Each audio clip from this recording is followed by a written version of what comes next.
Halo Tribuners, saya Adi Sasono, pemimpin redaksi Tribun Jabar. Saya sedang berada di ruangan yang menyenangkan ini. Saya akan bertemu dengan Ketua DPRD Kabupaten Cirebon, Haji Muhammad Lutfi, untuk berbincang-bincang dalam banyak hal. Terima kasih. Ikuti kami.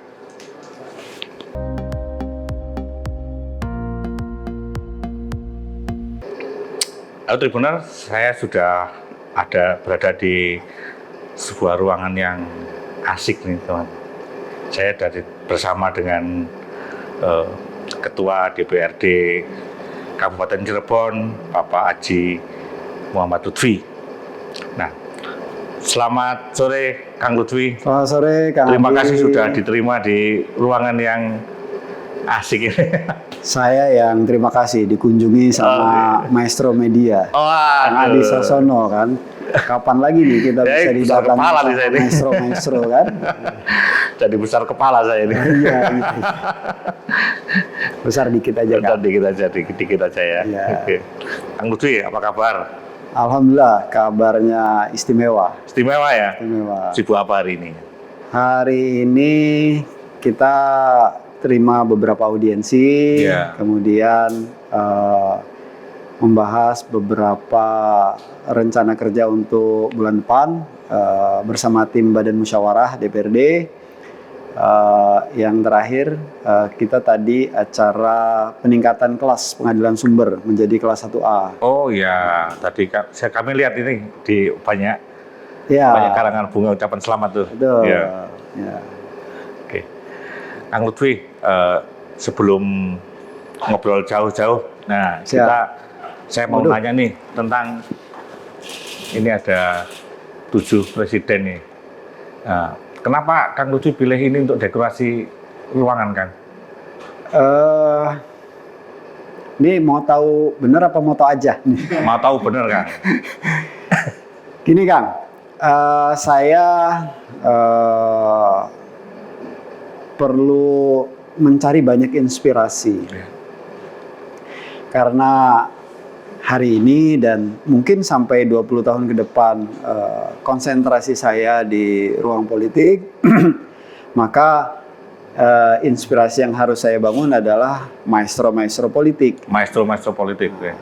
Maestro politik Indonesia ya mereka bertujuh ini. Ya. Karena mereka sudah melewati semua proses-proses politik. Karena orang bijak kan bilang begini, politik itu ada dua. Yang satu konsentrasi bagaimana bisa merebut kekuasaan. Yang kedua mengelola kekuasaan untuk kesejahteraan rakyat. Nah, mereka dengan semua dinamikanya bersama partai politik, kemudian setelah mendapat posisi sebagai presiden mengelola kekuasaan untuk kemakmuran Indonesia, banyak rekam jejak yang sudah mereka lalui dengan macam-macam karakter. Ya. Dan cara cepat belajar untuk memahami politik Indonesia ya belajar dari beliau-beliau ini. Nah, kenapa harus dipajang sebagai ini? Kenapa harus dipajang ya? Selain inspirasi, saya melihat bahwa ketika kita melihat setiap hari gitu, gambar ini, gitu kan, kemudian kita sudah memahami, gitu kan, kemudian kita bisa memilah passion kita ini seperti apa, gitu. Sehingga dalam tutur kata, perilaku, sikap politik, dan bagaimana berskenario soal pengelolaan politik bisa menjadi jauh lebih matang gitu. Kayak gini, misalnya gini, kalau kebetulan saya muslim, kenapa kok saya harus sholat tiap hari gitu kan? Karena kan saya harus selalu mengingat gitu, setiap hari, dan saya sebagai hamba, saya harus melakukan kewajiban-kewajiban saya. Sama di ruang politik pun sama gitu. Kita seperti handphone harus dicas tiap hari gitu. Karena dinamikanya berubah terus dan tantangan zaman juga berubah.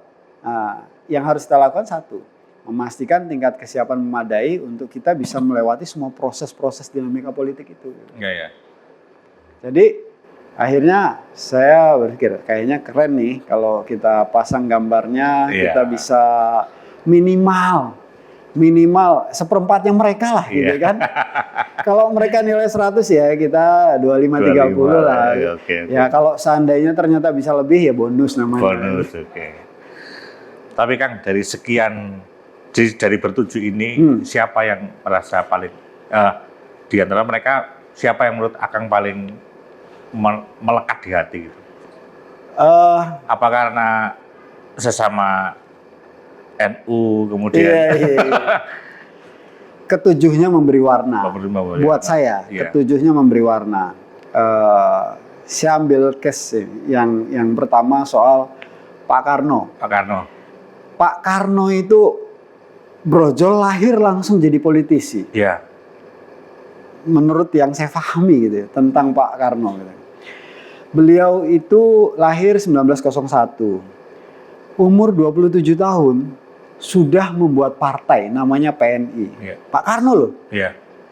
Sekretarisnya Cipto Mangunkusumo. Umurnya jauh lebih tua. Yeah.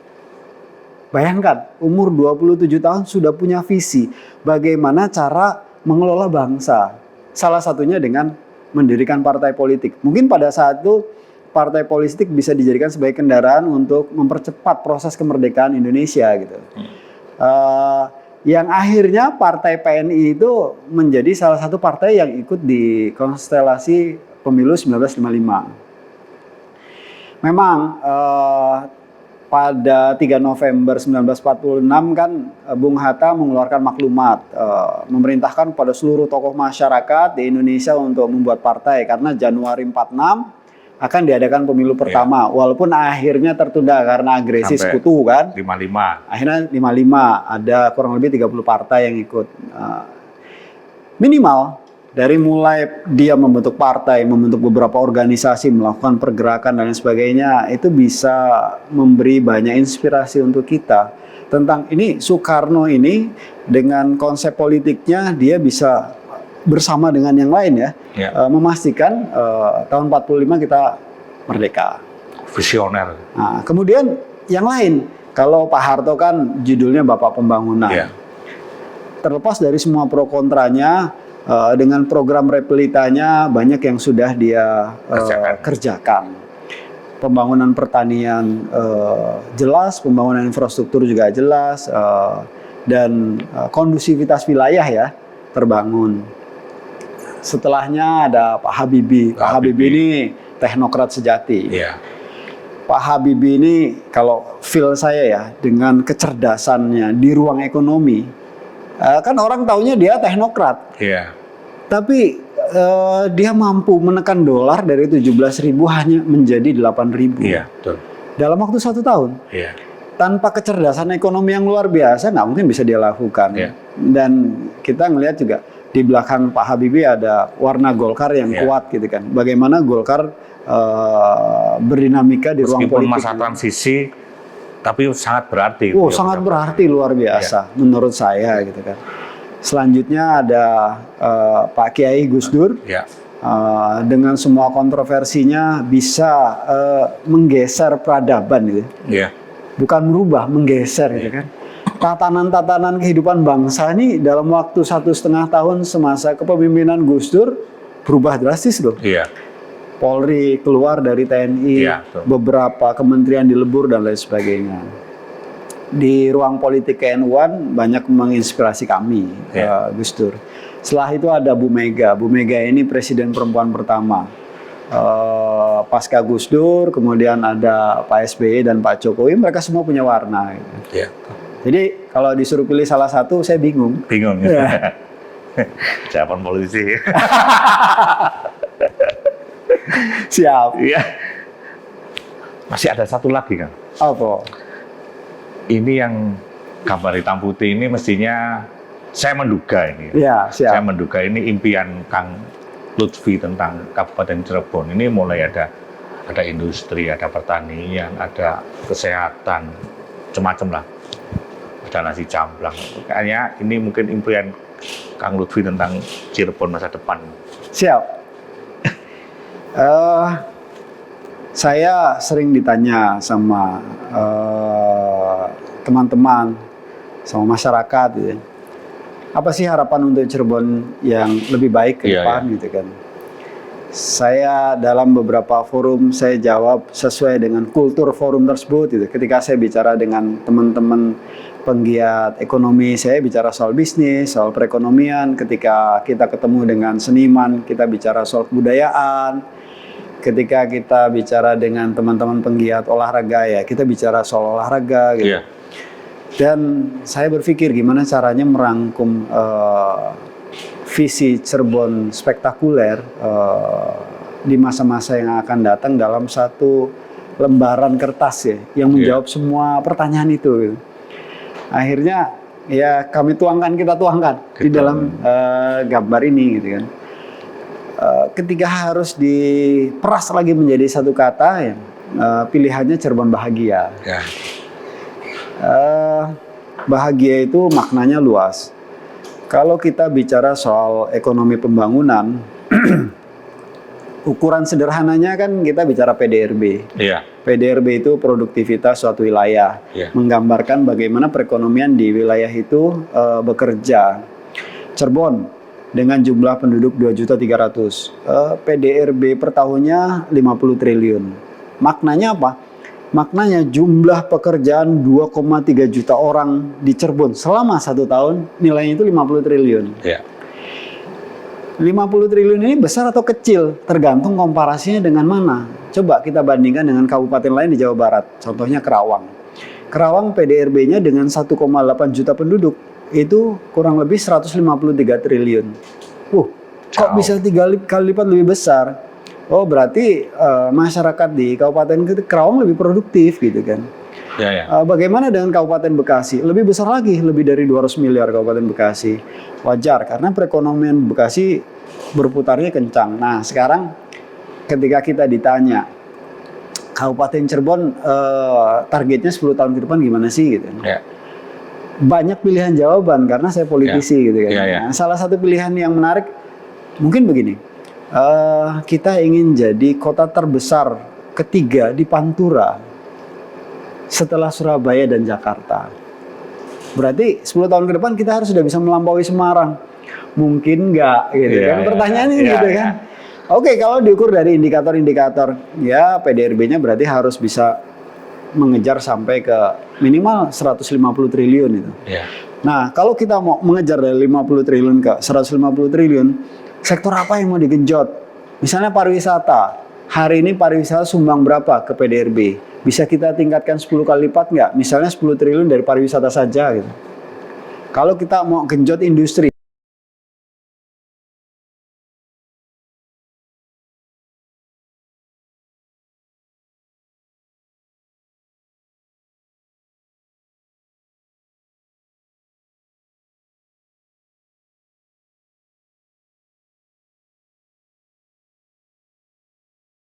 Tata ruangnya, kemudian kita bangun infrastrukturnya untuk kawasan industri, harus mungkin dong. Kira-kira bisa nggak kalau kawasan industri dibuat menyelesaikan pengangguran yang hari ini terbesar se-Jawa Barat? Kita 11,53%. Artinya ada 120.000 tenaga kerja produktif yang menganggur. Tantangannya pemerintah harus bisa buka banyak kesempatan kerja dengan investasi pemerintah yang 4 triliun setiap tahun melalui APBD. Nah, jadi kesimpulan sederhananya ya kita harus mulai membangun visi Cirebon akan seperti apa. Pak Karno kan punya visi juga. Nanti 20 tahun ke depan Indonesia harus begini, 10 tahun ke depan harus begini. Pun demikian dengan Pak Jokowi, dengan Pak Harto, dengan Pak SBY. Ketika kita menjadi pemimpin yang diberi kewenangan oleh negara untuk mengambil kebijakan dan keputusan, nah di situ soal pemahaman arah menjadi sangat penting. Nah, gitu kan. Kang, sebelum menjadi politisi, Kang Lutfi dulu bercita-cita sebagai apa? Mungkin flashback sejak kecil. Dari apakah ini sudah dibangun sejak kecil? Mungkin enggak ya. Tapi mungkin di antara itu ada cita-cita apa? Dan sejak kecil kayak apa perjalanan? Saya terlahir di keluarga yang lebih nasionalis ya. Bapak saya pegawai BUMN, kebetulan setiap 2 tahun, 3 tahun mutasi. Kemudian saya kuliah di Bandung, ST Telkom, tahun 2000 lulus. Sempat bekerja di beberapa konsultan, karena saya teknokrat ya, apa maksudnya basicnya teknik gitu. Teknik ya. Sampai 2000, elektro ya kalau salah. Elektro. Sampai tahun 2009. Nah, 2009 ini masa transisi. Jadi waktu itu saya diminta bantu kawan saya di kementerian sampai 2013. Kementerian apa itu? Kementerian Pembangunan Daerah Tertinggal. Dengan Mas Helmi Faisal. Oh iya. Okay. Nah, saya masih belum paham politik, tapi saya melihat gitu, karena beliau kan tokoh politik gitu. Saya mulai melihat warna-warna politik. Nah, kemudian 2013 ada perintah yang saya susah nolaknya gitu. Saya diperintah nyalon bupati. Wah, ini. Saya bilang, saya tolak. Pak Menteri, saya ini bukan politisi. Saya memang lahir di Cirebon, tapi saya sudah 25 tahun meninggalkan Cirebon. Saya kalau diukur popularitasnya masih di bawah 1%, saya bilang. Nggak mungkin saya menyalon bupati. Dan yakin ya, waktu itu warga Cirebon nggak ada yang kenal? Nggak ada yang kenal, karena umur 10 tahun saya keluar Cirebon. Iya. Nah, kembali lagi umur 35. Singkat cerita, nggak bisa ditolak. Nggak bisa ditolak, akhirnya nyalon. Jadi calon bupati. Singkat cerita, ada banyak dinamika dalam prosesnya, sehingga nyalonnya waktu itu nggak terlalu serius. Nggak terlalu Jadi serius. waktu itu belum sepenuh hati ya untuk, wah ini jalan saya yang baru nih. Saya belum meyakini juga gitu. Saya masih mencari cara untuk kalau bisa saya mundur gitu. Tapi singkat cerita nggak bisa mundur, akhirnya kalah. Yang terpilih waktu itu Pak Sunjaya dapat 27%, saya 20%, selisih 7%. Singkat cerita, saya nganggur 1 tahun. Memang saya nggak mau kerja. Saya nganggur 1 tahun, saya berpikir, apa ini jalan hidup saya harus masuk ruang politik? Gitu. Mulai berpikir tuh. Mencari referensi, mencari jati diri. Singkat cerita, bismillah. Dah kita coba tekuni, siapa tahu memang ini jalan hidup gitu kan. Akhirnya masuk tahun 2015 ada muscap PKB di Cirebon waktu itu. Ada muscap PKB, saya ditawarin temen, udah ambil partai aja gitu. Iseng-iseng Kang, iseng-iseng ikut muscap, dari 41 suara saya dapat 30. Singkat cerita jadi ketua partai saya di Cirebon, jadi ketua DPC PKB. Sebenarnya ada modal juga ketika nyalon bupati ya. Ya kan orang mulai tahu ya. Mulai dikenal. Singkat cerita jadi ketua partai. Nah, di situ saya akhirnya mulai mencoba mendalami politik itu apa sih gitu. Belajar politiknya mulai dari situ. Singkat cerita 2018 dipaksa ikut lagi dengan kesiapan yang sangat tidak memadai. Saya waktu itu secara finansial nggak siap juga, tapi ketua partai. Sebenarnya PKB sudah mengusung calon lain. Cuman karena calon lain membatalkan menggunakan PKB, akhirnya PKB jomblo, 8 kursi. Tidak mencalonkan siapa-siapa. Saya disuruh maju. Singkat cerita 2018 di H-1 hari H salah satu paslon melepas satu partai lagi, Partai Nasdem. Oke.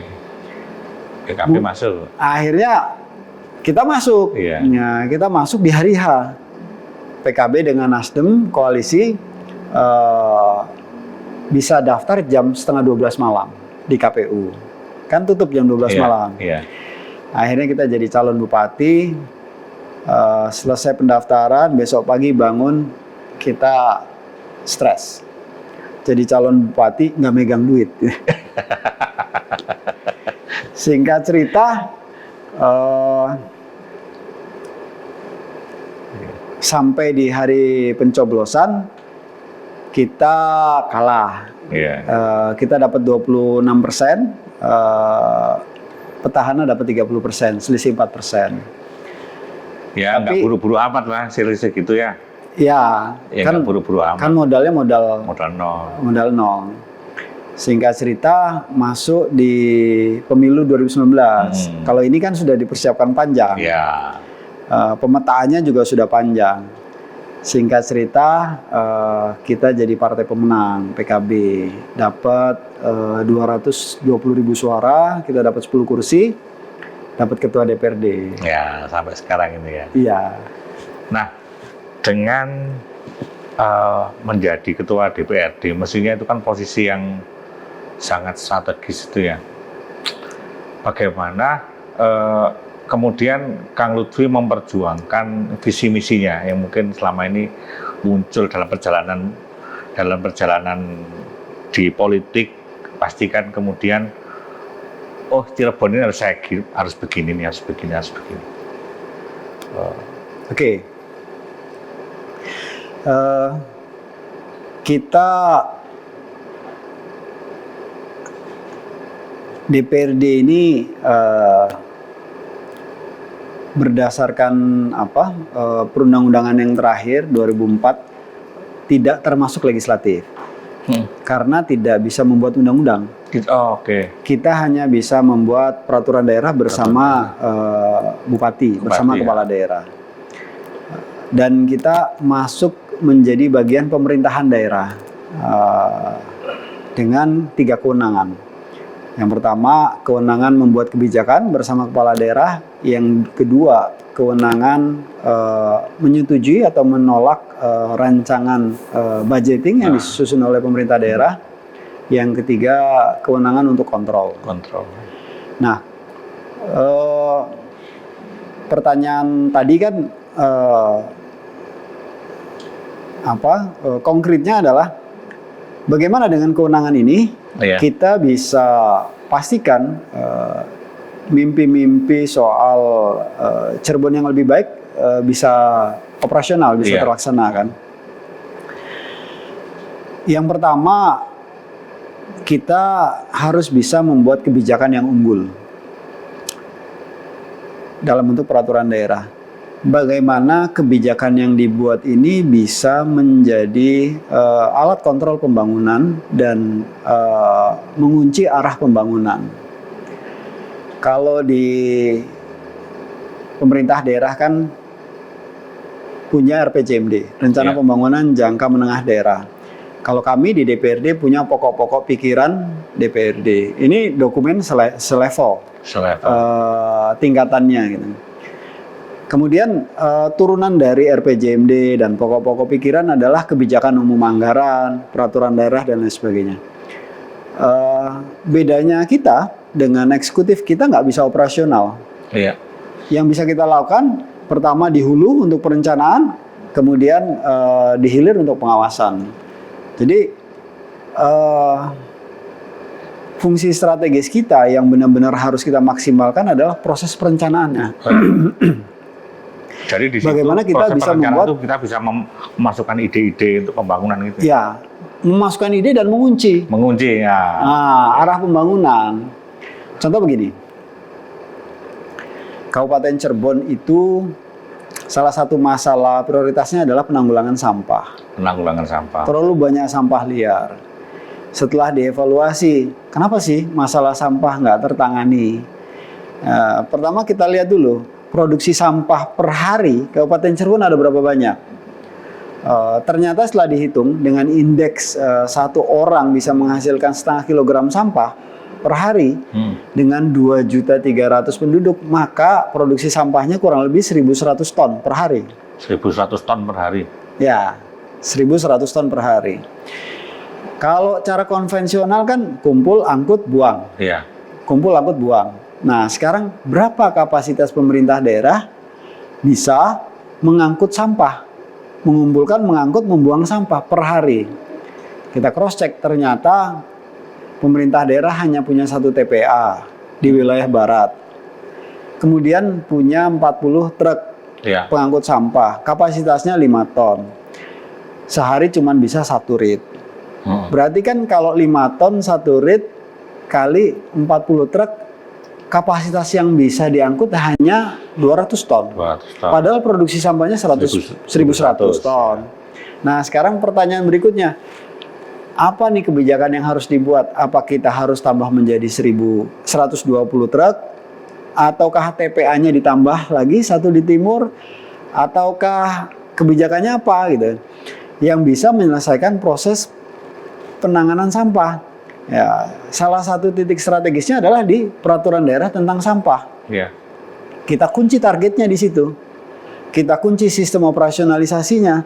Kemudian kita kunci juga batasan-batasan waktu dan kebijakan yang harus dilakukan oleh pemerintah daerah di peraturan daerah itu. 1, pemerintah daerah minimal harus menyediakan 2 TPA.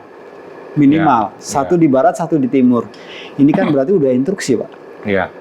Yang kedua, pemerintah daerah harus mampu mengelola sampah minimal 70% dari produksi sampah harian. Artinya kan 700 sampai 800 ton harus terangkut. Iya. Untuk memastikan 700 ton terangkut, ini kita minimal butuh 80 truk. 80 truk. Dengan 2 rit. 2 rit. Dia bisa 2 rit. Sebelumnya 1 rit ya? Karena jauh jaraknya. Ya. Dari ujung ke ujung itu bisa sampai 70 kilo. Okay. Kalau kita ada 1 di timur, kan tereduksi separuh jaraknya. Ya. 1 truk bisa 2 hari. Dengan 2 rit, dengan 80 truk, kita bisa angkut 800 ton sampah per hari. Itu pun masih sisa 300-an ya? Targetnya kan tidak semua kumpul angkut buang. Harus ada proses recycle 3R lah. Harus ada proses 3R. Jadi 30% di reduce, 30% didaur ulang, yang 70% kumpul angkut buang. Gitu kan. Nah, di Perda kita kunci nih. Barang ini kita kunci di Perda. Kemudian kita mewajibkan, karena kita TPST ini hanya punya 117 dari 412 desa, 12 kelurahan, kita mewajibkan setiap desa harus punya TPS. Jadi ini memaksa desa untuk menyediakan lahan. Iya. Untuk menyediakan lahan dan membangun TPS gitu kan. Desa yang tidak menyediakan TPS maka akan kena sanksi. Mungkin ADD-nya ditahan gitu kan. Iya. Ini juga bagian dari peraturan daerah yang dikunci. Nah, ketika proses dari A sampai Z dikunci dalam satu peraturan daerah, maka pemerintah daerah wajib untuk menjalankan kesepakatan dalam peraturan daerah tentang sampah. Nah, itu fungsi strategis yang bisa dari kita hasil kontrolnya gimana, Kang, soal pelaksanaan? Kalau kita hanya mengontrol, mungkin terlalu banyak hambatan di lapangan. Oke. Pilihannya selain mengontrol, kita bersinergi untuk membantu teman-teman. Menggunakan kekuatan politik agar skenario-skenario ini bisa berjalan. Pemerintah daerah kita juga kan bagian dari pemerintahan yang punya kewajiban sama. Artinya semua kesulitan-kesulitan teman-teman di pemerintahan daerah ini kita bantu carikan solusinya juga. Misalnya kayak pembukaan TPA yang baru di demo setiap hari, kan ini harus kita selesaikan secara politik kan, secara sosial dan politik maksud saya. Demonya selalu ke sini ya? Saya tarik ke sini gitu kan. Oke. Kita tarik ke sini ya, kita ajak ngomong ya. Kalau saya pilihannya, kalau teman-teman yang demo ini nggak mau TPA dibuat di titik yang sudah kita tentukan, saya mau buat TPA-nya di rumah kalian. Saya kalau kalian punya pilihan ya. Kalau kalian nolak saya bikin TPA di rumah kalian ya, kalian keluar dari Cirebon itu. Yang memproduksi sampah kita semua, bukan hanya saya. Jenengan juga setiap hari memproduksi sampah 0,5 kilo. Dan itu harus dikelola. Ya kita buka pikirannya. Dan lokasi yang sudah kita tetapkan kan memenuhi syarat, jauh dari pemukiman, punya jalan pribadi dan lain sebagainya. Rata-rata karena apa mereka menolak? Yang menolak itu ternyata tidak ansih penduduk setempat, tapi orang-orang yang punya kepentingan. Betul, punya kepentingan di situ. Ya. Tapi kalau penduduk setempat udah kita kasih kompensasi yang layak gitu. Jadi pertanyaannya kembali ke yang tadi, bahwa bagaimana cara kita coba mewujudkan yang pertama dari tadi politik perencanaan yang kuat, yang kedua kita dorong politik anggaran yang unggul dan berkualitas. Jadi gimana caranya setiap rupiah yang dikeluarkan bisa punya dampak yang jelas terhadap percepatan pembangunan di Kabupaten Cirebon. Nah, yang menarik ini kalau Akang tanya, apa sih pokok-pokok pikiran DPRD gitu ya? Ya. Kita punya 5 pokok pikiran. 1, soal pelayanan dasar. Pelayanan dasar ini kita harus berkualitas. Apa saja yang prioritas? Yang pertama terkait pendidikan. Kita ingin pendidikan yang baik untuk anak-anak Cirebon. Kenapa pendidikan yang baik? Kita harus investasi membangun manusia-manusia unggul. Karena mereka yang nanti akan menggantikan kita, meneruskan giat pembangunan. Mereka tidak boleh jadi beban negara. Mereka harus produktif, mereka harus berkarakter, mereka harus punya soft skill yang baik. Kita ingin kualitas pendidikan di Kabupaten Cirebon baik. Yang kedua, kesehatan. Kesehatan ini kita ambil diksi yang sederhana saja. BPJS untuk semua. Kita ingin semua masyarakat Cirebon yang 2.300.000 bisa terakses oleh BPJS. Ya. Simple. Itu aja. Nggak nuntut yang macam-macam, nggak harus punya rumah sakit tipe A dan lain sebagainya, nggak. BPJS untuk semua. Yang ketiga, terkait dengan pelayanan dasar, pelayanan administrasi kependudukan yang baik. Itu yang pertama. Yang kedua, kita ingin pembangunan infrastruktur. Nah, pembangunan infrastruktur kan luas, Kang. Yang menjadi prioritas kita cuma 2. Infrastruktur penanganan sampah dan infrastruktur penanggulangan banjir. Nggak seperti orang tempat lain bangun jalan itu. Wah, itu high cost dan duitnya nggak ada. Kan? Ya, kalau 5 tahun ini bisa tercapai, oke. Tapi problemnya kita nggak ada duit. COVID 2 tahun udah menggerus anggaran. P3K 4.000 orang udah menggerus anggaran. Kita sehari ini nggak punya uang. Kemampuan finansial kita lemah. Kita belum mandiri. Pilihannya yang paling strategis, sampah selesai, banjir selesai. Kalau sampah selesai, 2.300.000 orang mendapatkan manfaat. Kalau banjir selesai, 300.000 orang mendapatkan manfaat. Banjir separah apa di sini kan? Banjir itu penyebabnya ada 2. Yang pertama, mangkoknya lebih kecil daripada jumlah air yang turun. Mangkoknya ini apa? Daerah aliran sungai. Sudah 20 tahun lebih tidak pernah ada normalisasi kapasitas mangkoknya ini gitu kan. Jadi 8 aliran sungai besar kita dangkal-dangkal. Akhirnya air yang masuk menjadi meluap gitu. Ya, jadi tadi berapa? 300.000 yang terdampak banjir. Terdampak banjir. Itu sebagian besar di daerah aliran sungai. Oke. Jadi kalau di hulu lebar sungainya 20 meter, di muara lebar sungainya 20 meter, di tengah lebar sungainya 6-7 meter. Karena banyak rumah pinggir kanan kiri di pedesaan itu, rumah nempel-nempel. Ini kan yang harus dinormalisasi menurut saya. Yang kedua, ada beberapa cekungan kayak di daerah Walet gitu. Jadi ketika air melimpah dari Kuningan, dia terendam. Terendamnya nggak lama, hanya 12 jam. Setelah itu surut lagi. Tapi kalau setiap hujan terendam kan repot ini kan. Iya. Jadi masalah. Jadi bisa aja dianggap seharian juga karena besoknya begitu lagi. Nah, yang itu banjir dan sampah. Pokok pikiran kita yang ketiga soal pengangguran dan kemiskinan. Kita di Cirebon ini pertumbuhan ekonominya tidak terlalu tinggi ya. Uang beredarnya juga tidak terlalu banyak karena lebih banyak wilayah pedesaan, rural. Karena uang beredar tidak banyak, maka kesempatan berusaha pun tidak besar. Jadi kalau Cirebon tanya tentang pasar masih belum terlalu besar gitu. Cirebon bukan pasar yang besar. Kalau kita memproduksi banyak barang, belum tentu bisa dijual di Cirebon karena daya belinya belum tinggi. Pilihannya harus dibuang keluar Cirebon, gitu kan. Yang menyebabkan Cirebon masih tertinggal itu. Nah, sekarang pertanyaannya kan, apa skenario yang bisa kita lakukan? Nah, bisa nggak Cirebon didesain untuk dijadikan sebagai daerah produksi, kemudian pasarnya kita cari di luar Cirebon?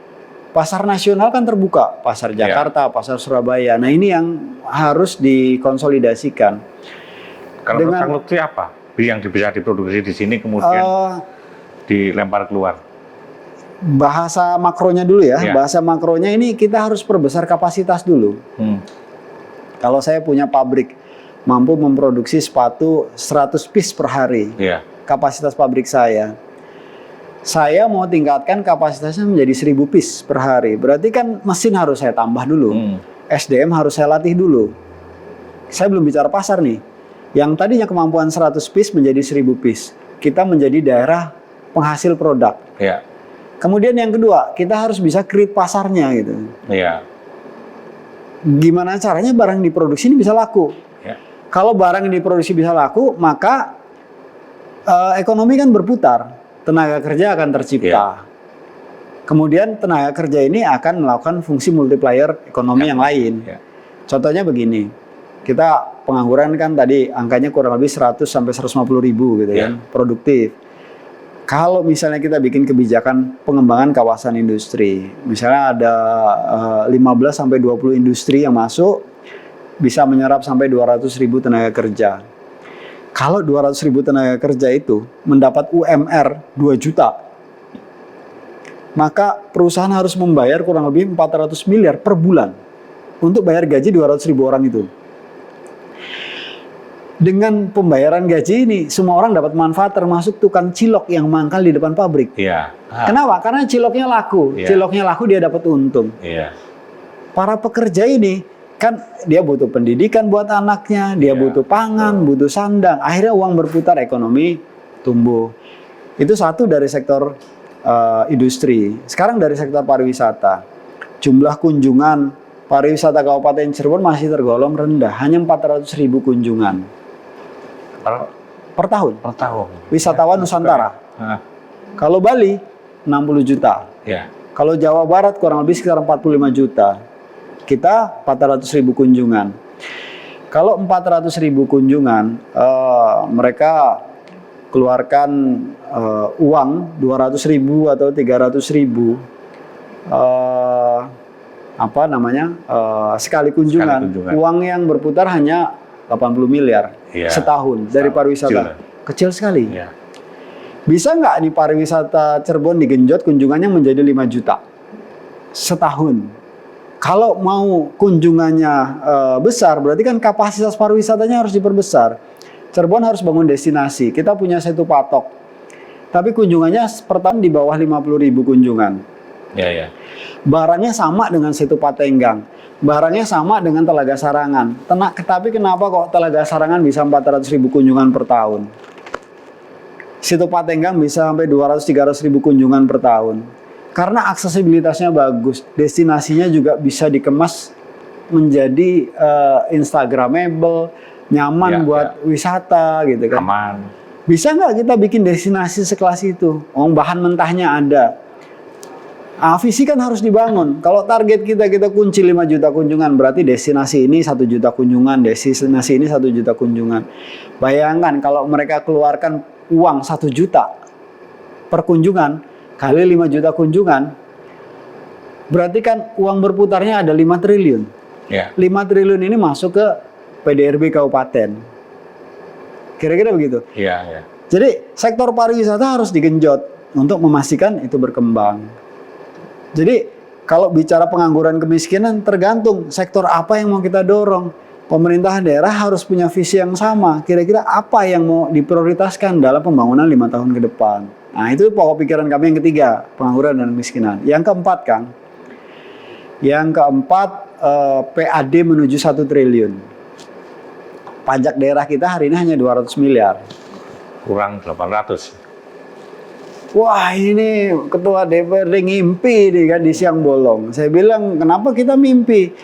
Uang Kabupaten Bogor aja PAD-nya bisa 2 triliun. Iya. Dari pajak daerahnya.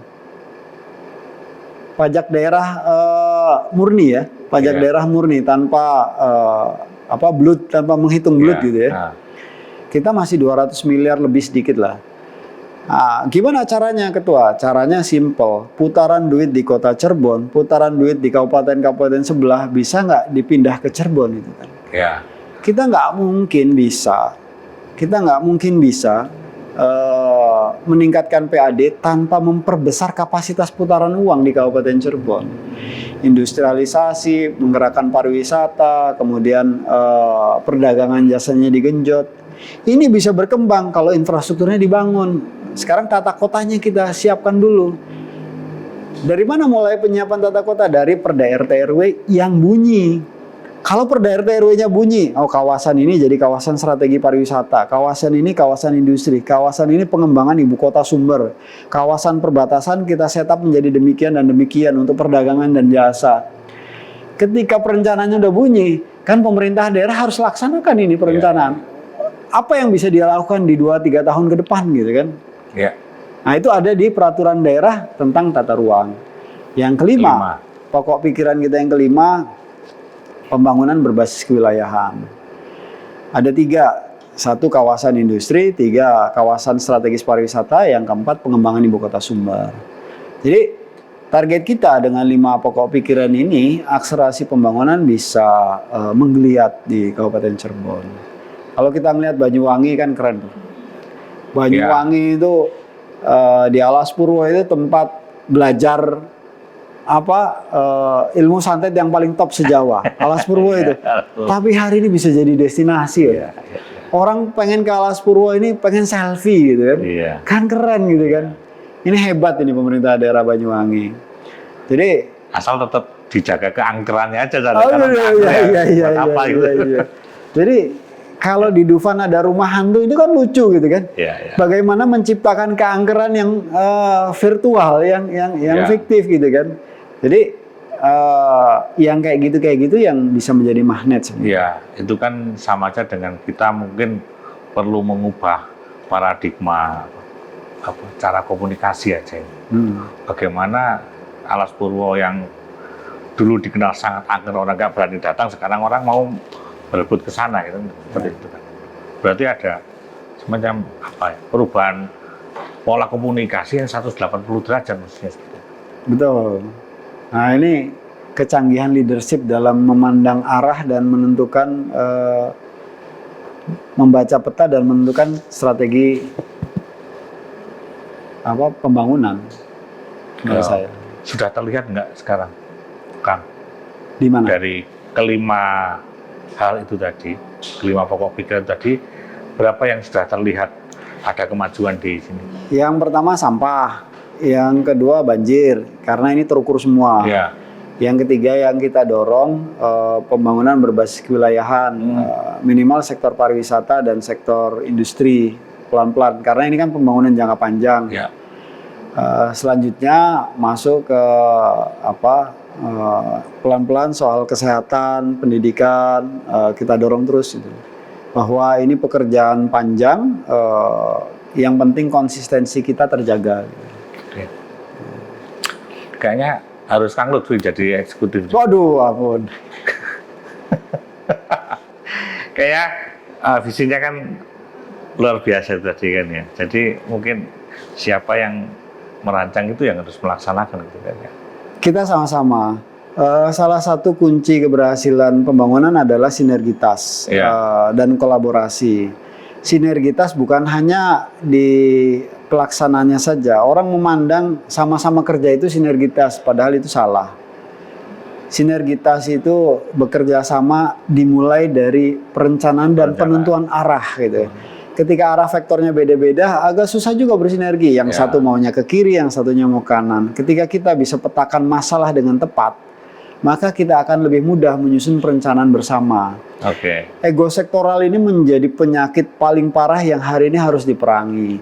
satu dengan yang lain tidak mau saling ganggu terkait dengan politik kebijakan anggaran dan kewenangan ini salah.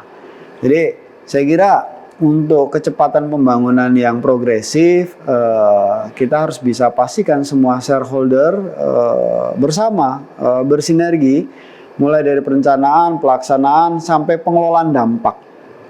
Ketika ini bisa dijaga dalam satu kepemimpinan yang kuat, maka saya yakin pembangunan Cirebon menjadi sebuah keniscayaan. Gitu. Kalau melihat progres yang sekarang, kira-kira itu bisa dicapai kapan, Pak? Pertanyaan yang menjebak ini. Ya kalau merasa terjebak ya terserah. Ya.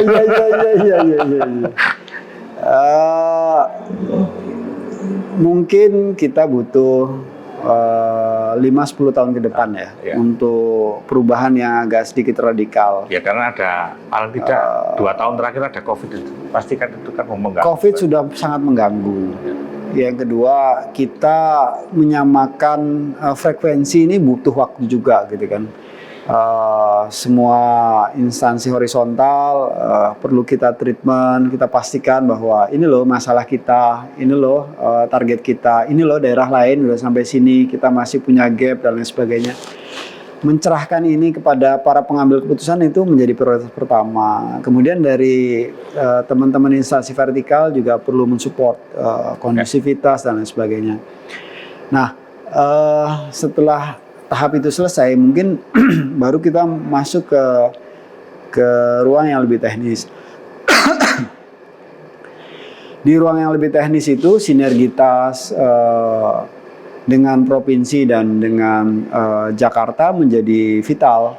Karena resources terbanyak itu ada di atas, bukan di kita.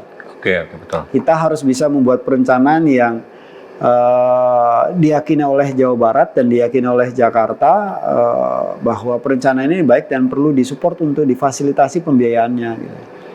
Jadi prinsipnya banyak yang harus dijahit untuk memastikan kerja besar ini bisa terlaksana. Kalau kerja satu orang ditambah kerja satu orang jadi 2 orang. Tapi kalau kerja ini bisa menggunakan rumus perkalian, maka kerja 100 orang dikalikan kerja 100 orang bisa 10.000 hasilnya gitu. Nah, ini makna dari sinergitas. Kalau soal kapannya, kita ingin secepat-cepatnya. Tapi karena problemnya besar, ya kita perlu waktu. Oke. Pertanyaan terakhir nih, Kang. Semoga bisa dijawab. Tadi kan Kang Lutfi cerita 2 kali kalah. Iya. Mau mencoba yang ketiga nggak, Kang? Iya. Tergantung dinamika politik 2024. Tapi masih terbuka ya itu ini ya. Peluangnya masih ada ya. Saya kira setiap manusia punya rumus waktunya sendiri-sendiri. Oke. Barack Obama umur 56 tahun, dia pensiun jadi presiden Amerika untuk periode yang kedua. Sementara Donald Trump baru dilantik jadi presiden yang pertama umur 71 tahun. Iya. Jadi setiap orang beda-beda kan rumus waktunya. Iya, penggantinya juga tua juga itu. Penggantinya tua juga, Joe Biden, 73 tahun ya. Iya. Kalau saya prinsipnya gini, karena saya hari ini sebagai politisi dan ruang politik ini akan terus ada bersama kami gitu kan. Ya berarti pilihannya ya kalau nggak maju bupati gimana caranya bisa jadi menteri kan? Ya oke, mantap. Kalau yang terakhir itu bercanda. Kalau bercanda itu dianggap sebagai doa ya? Amin. Amin. Jawabnya kan gitu, pasti amin ya. Siap. Oke Kang Lutfi. Siap Kang. Terima kasih banyak atas bincang-bincangnya. Siap. Terima kasih banyak pencerahan buat saya, buat kami di Tribun Jabar, membaca Tribun Jabar juga. Siap. Terima kasih atas waktunya. Kita mungkin akan ketemu lagi di waktu depan dengan topik pembicaraan yang sama. Oke. Siap. Terima kasih teman-teman Tribuners. Salam hormat buat Tribuners. Jangan takut untuk berpolitik. dan kita pastikan politik demokrasi di Indonesia ke depan semakin berkualitas. Caranya satu, demokrasi tidak boleh kalah dengan totalitarian, otoritarian. Demokrasi harus kita buat sehat. Money politik jangan sampai menjadi alat kontrol untuk pembangunan kita di masa-masa yang akan datang. Money politik jangan sampai menjadi sandera untuk Indonesia yang lebih baik. Terima kasih. Salam hormat untuk Tribuners. Terima kasih. Ya.